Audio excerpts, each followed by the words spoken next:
Silver 101, Module 2, American Silver.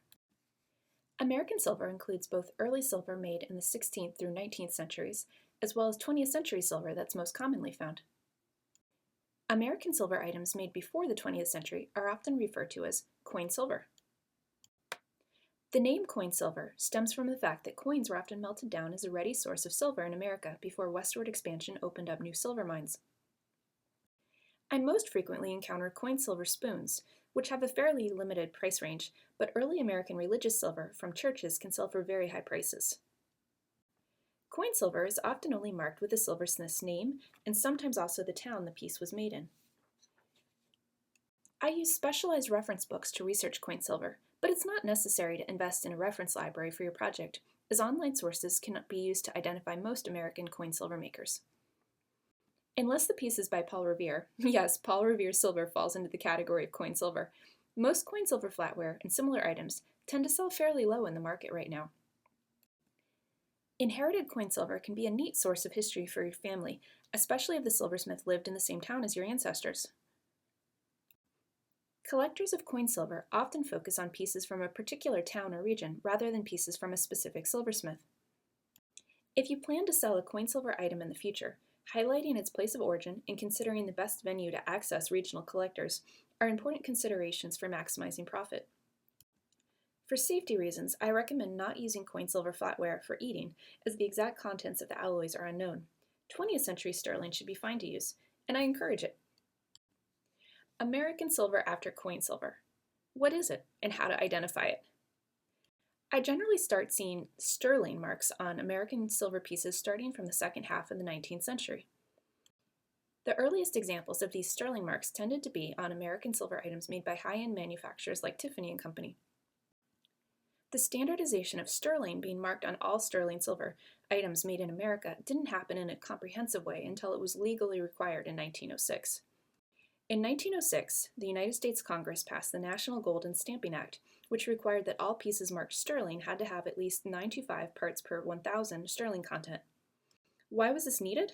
The National Gold and Silver Stamping Act curtailed the production of spurious pieces marked sterling that weren't actually sterling. And why did people do this?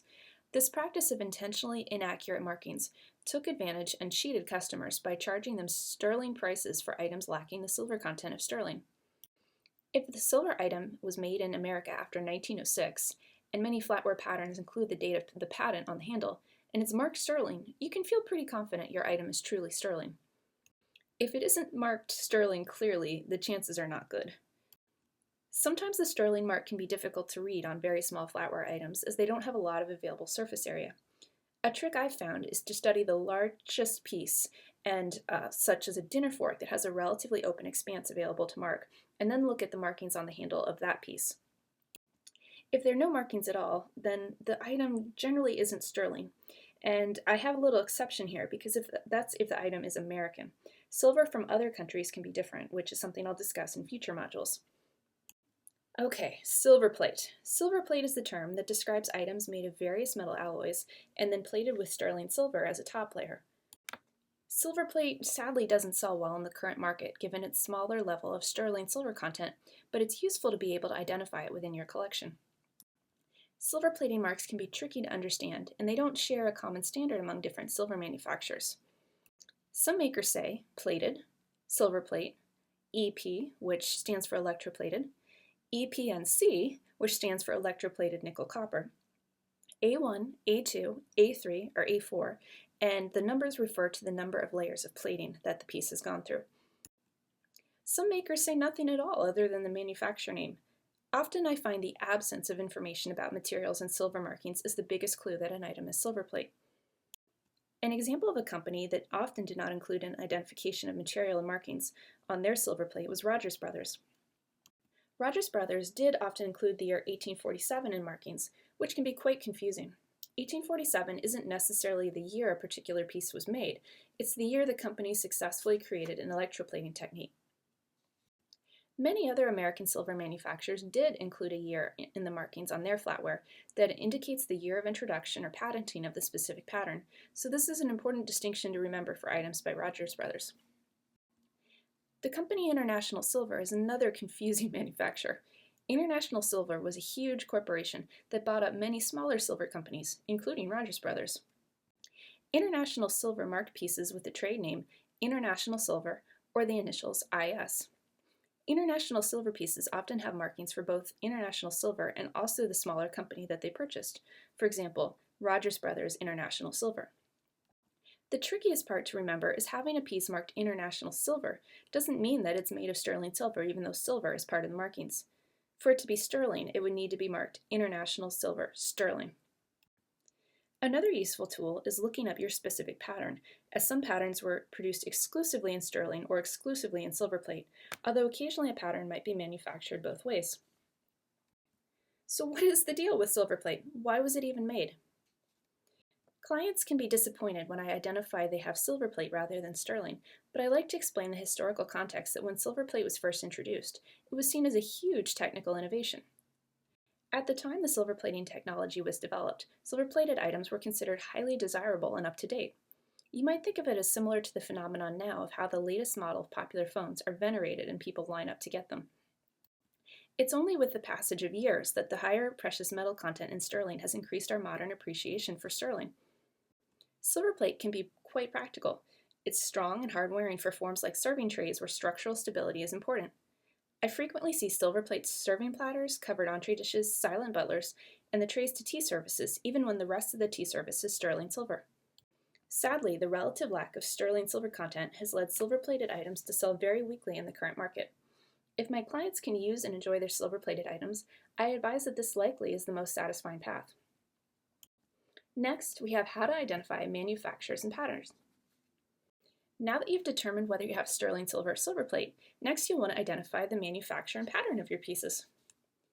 I use a lot of specialized reference books to help me identify manufacturers and patterns in my appraisal work, but the free resources available online should be sufficient for most situations.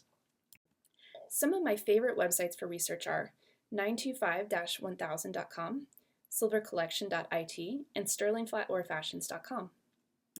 If you're curious about my silver reference library and interested in diving deeper into silver scholarship, the following are some of my favorite and most frequently used American silver books. Encyclopedia of American Silver Manufacturers by Dorothy Rainwater, and I happen to have the revised 4th edition. This is my go-to book for American silver after the coin silver era, and it's full of pictures of different manufacturer hallmarks and very helpful in my identifications. Next is the Jeweler's Circular Keystone Sterling Flatware Pattern Index, and this reference contains different flatware patterns arranged chronologically by year of introduction, organized by maker, and I use this frequently to identify flatware patterns. Next is A Directory of American Silver Pewter and Silver Plate by Ralph and Terry Cavell. I use this book to look up marks by American silversmiths from the coin silver era. I have a few other favorite silver reference books for British and international silver that I'll discuss in the subsequent international modules. Patterns are specific to the manufacturer, so first you can identify the manufacturer, then search among the manufacturer's patterns to find a match to yours. Some manufacturer marks are easy to identify, but others use blurry pictographic marks that can be much more challenging. This is where the websites mentioned before can come in handy, or calling someone like me. Once you've identified your manufacturer, the next step is to figure out the pattern. Occasionally, it's wonderful to see the pattern name printed right on the handle. Gorham did this a lot. Otherwise, you have to visually figure it out. I use my books, the websites, and also look at replacements.com to scan pattern styles for a particular manufacturer. Another helpful feature on replacements.com is the Piece Type Guide, a visual chart of all the obscure flatware forms. I printed it and made a binder as a handy reference when I need to check out items like lemon forks. If the patent date is marked on handle, a good trick is to search for the patterns that were introduced in that particular year to narrow down the options and speed the research. Tiffany & Company also used a special numbering system on their silver that allows you to decode the pattern number and the year of the creation of your piece. The system evolved through the years, but the first number listed after Tiffany & Company makers was the pattern number, and if there's a second number present, it's the order number for the specific order made in that pattern. So this is an example of what it might look like on a piece of Tiffany & Company silver. So we have the Tiffany & Company name, and then 5048 is the pattern number, and 418 is the order number, and it says sterling silver. 925-1000.com has a very comprehensive guide listing Tiffany patterns through the years of production and the evolution of the marking format. Before I begin with Mexican silver, I prepared a list of the American silver makers I most commonly encounter so you can be familiar with the names too. So for American silver, I frequently see Tiffany & Company, Gorham, Toole, Reed & Barton, Wallace, Watson, Alvin, Durgan, Webster, George Jensen, International Silver, and Dominick & Half. Okay, Mexican silver. Mexico is full of silver mines, and I rarely encounter silver plate from Mexico. Most pieces that I find are sterling. Frequently encountered marks on Mexican silver are 925, sterling, Taxco, and that's a region known for silver production, and alpaca. And alpaca is not silver. It looks like silver, but it's an alloy that's very similar to silver but actually has no silver content in it.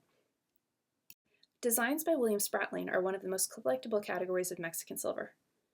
Another thing to be careful about is that Mexican sterling tea services often have an accompanying sterling tray, unlike the plated trays in American services. You may have more sterling in your tea service than you thought.